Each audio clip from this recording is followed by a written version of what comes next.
Hi guys, I'm back again with another video.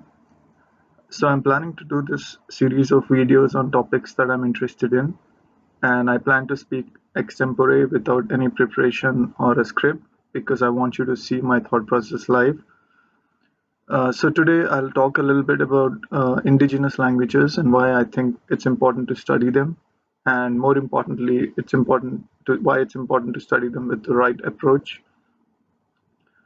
So let's get some definitions straight. So what do I mean by indigenous? So if you look up a dictionary, the word indigenous means something which is native to a region, something which is like been there in a particular region for a long time.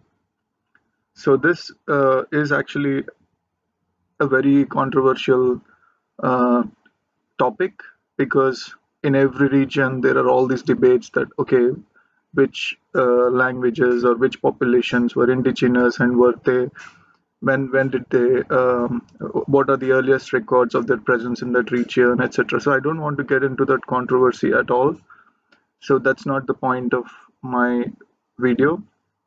So the reason I think indigenous languages are important is because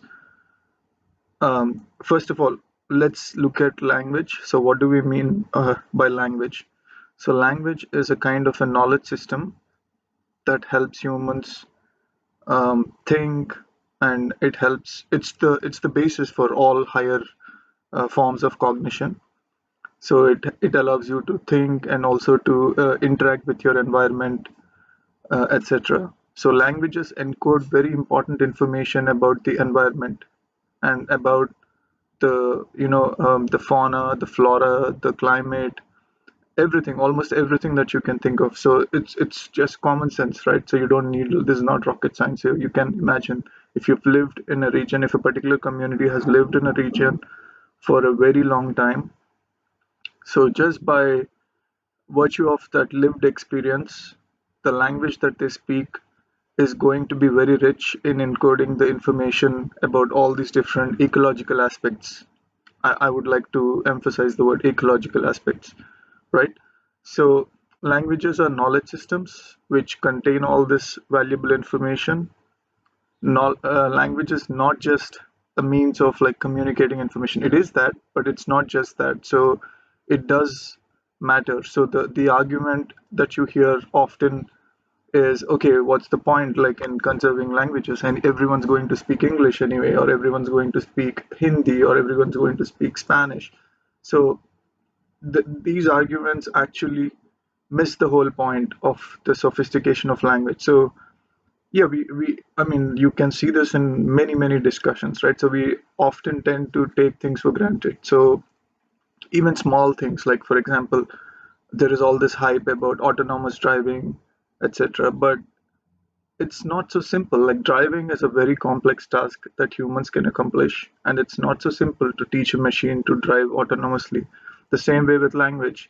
So when we speak language, we put together thoughts, and those thoughts have to be expressed using words and sentences, and also sentences kind of form a discourse. So you need to structure that discourse, and it's all happening at a very it's happening at the level of like microseconds or milliseconds, so it's a very fast computation.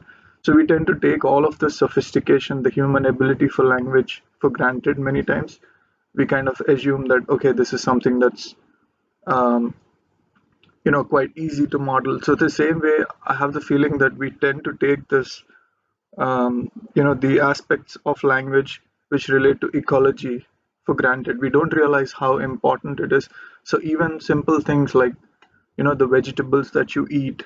So to be able to distinguish between edible vegetables and inedible vegetables, to be able to say that, okay, these plants are poisonous. You're not supposed to, consume them. So these are all valuable insights that come from language and that come from the lived experience. So there were people who ate those and then they kind of fell sick and died, and that's how the language encoded that information. So all of this might sound like so commonsensical, but it's something that we need to think about. So indigenous languages encode information about the ecology, And if you think about it, what's the biggest crisis today in the world? It's the climate crisis, according to me. I mean, I know there are people who say that, okay, the climate change is not a thing, etc. But yeah, I won't get into that argument. But right now, I feel the biggest crisis that the world is facing is the ecological crisis. And why is it important? Why are indigenous languages important? Because indigenous languages have the knowledge about the ecology and have the knowledge about the fauna, the flora, and the natural environments in which these languages have existed. And so, yeah, one radical example comes to mind. So, all of you might have heard about like the Boxing Day tsunami in 2004, which struck the Indian Ocean. So, it's the epicenter was around somewhere near Indonesia, and it wreaked havoc in the whole region of Southeast Asia and also like the South Indian coastline. So there is one community. So most communities suffered huge damages, but if you look at the Andamanese Islanders, so the Onge, the Jarawa, the Sentinelese, these are all indigenous tribes which inhabit the Andaman Islands. So they managed to survive without any modern amenities. And why? Because the creation myths of their languages they speak encode information about tsunamis, so they know how to deal with a tsunami. So then they knew that okay, there is you could like go and hide in the roots of the mangrove trees. So the Andamans have huge mangrove forests, so they kind of they have this knowledge in their creation myths, as well as the language encodes all that information about the natural environment. So the point I'm trying to say is that indigenous languages are extremely important for the survival of humanity, because they might hold the key to dealing with climate change. And we might be seeing many unforeseen events, like uh, many disasters, natural calamities triggered by climate change. And probably there will be like an insight in an indigenous language spoken somewhere in the world that can help you face that challenge. So yeah, long story short, this is my argument for why indigenous languages are important. The other thing is also like you want diversity and all of that. So we've heard those arguments for many years now. But the main issue right now is we need to emphasize ecolinguistics, so which I define as like the interface between language and ecology, and that's going to be key in the years to come.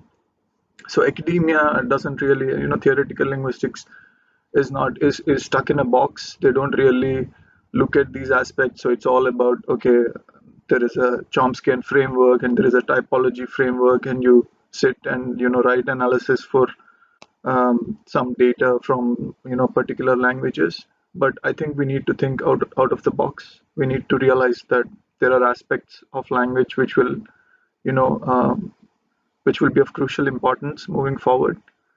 So that's my piece on why indigenous languages are important. The second thing is how we approach indigenous languages, right? So what do I mean by this?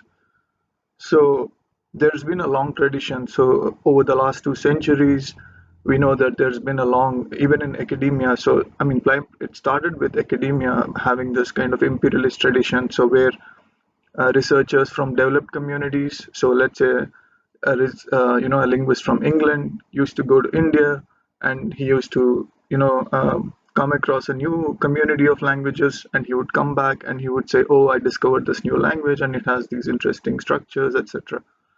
So that practice has kind of become it has become like standard practice. It has become like a convention in the linguistics community, and now I see that also happening in the natural language processing and the speech communities.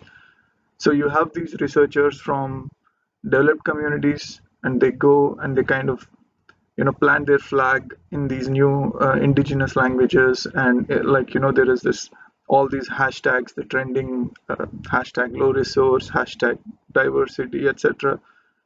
But there's something lost here. So there is a very important point. So it's not just about it's not just about uh, these individuals showing that they have done some great work. It's about we want the community to thrive. We want the flow of ideas to be from the indigenous community to the more developed. So I hate the word developed, but like in this context, but I have to use it for want of a better term. The more advanced um, communities should kind of learn from the indigenous communities. They should learn.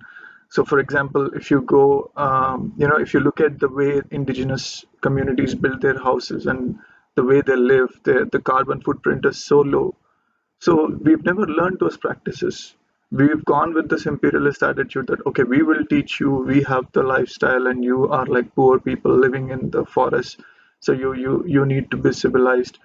So this sort of thing, I think this approach has been very detrimental.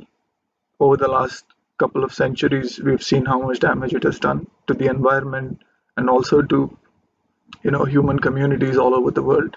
So we need to reverse this model. We need to the flow of ideas should be from the indigenous communities that know about the natural environment, that know about the ecology of a region, to the so-called advanced communities, so-called industrialized and technologically advanced communities. So that's the thing. So yeah, so whenever you see people working on indigenous languages, I urge you to think about this point. So are the researchers being respectful enough to the indigenous languages and the communities that speak these languages? And the second thing is, yeah, so there is another point that I wanted to emphasize, which is the point of intellectual property, right? So we sit here in the US or in the UK or wherever, like in the developed parts of the world, you come up with a small idea, you come up with a small algorithm which is doing something which is probably like making to going to make the computation of matrix multiplication faster, and you write a paper on it and you submit a patent on it, and that becomes your intellectual property. So when you're so guarded about a small idea, then how don't you respect the intellectual property of indigenous communities? So the language that the community speaks is the intellectual property of the entire community. So be respectful to that and recognize that. So that's the intellectual property of the community, and it's not something which should be, the you should follow like the right professional boundaries when you go and work on these indigenous languages, right? So if there is an indigenous linguist who is giving you data, insights, information, you've got to make him like the main contributor, and also they have to be on stage. So that's another thing which is super important, I would say, moving forward. And there was one other thing that I wanted to mention. So yeah, the last thing I wanted to mention was also about about the tech. So yeah, so here I wanted to say that, like, I think it's up to the open source community now to I think, like, yeah, so the point I wanted to make was, when you look at big tech, right? So when a big tech wants to invest in a language, there is always a commercial interest at heart, right? So I mean, like, this is something that's based on my experience. What I've seen is they invest in languages that have a huge market, that have a huge user community of users, and so that's the approach. So I don't think I don't think big tech is going to that model, the business model of big tech, is going to change in the years to come. So which is why I think the open source community, the community of like open source developers, Ubuntu, and all of these guys that have done such great things, I think they need to get involved in this space. They need to get involved in the space of like building tech for indigenous languages, and creating those databases, and raising awareness on this topic. So this is something which I wanted to emphasize, that there is a great opportunity for the open source community and the indigenous communities to collaborate and build something that will transform the future. So yeah, so that's my piece. So I hope you liked it and found some of the things informative, and stay tuned for the next video. Bye.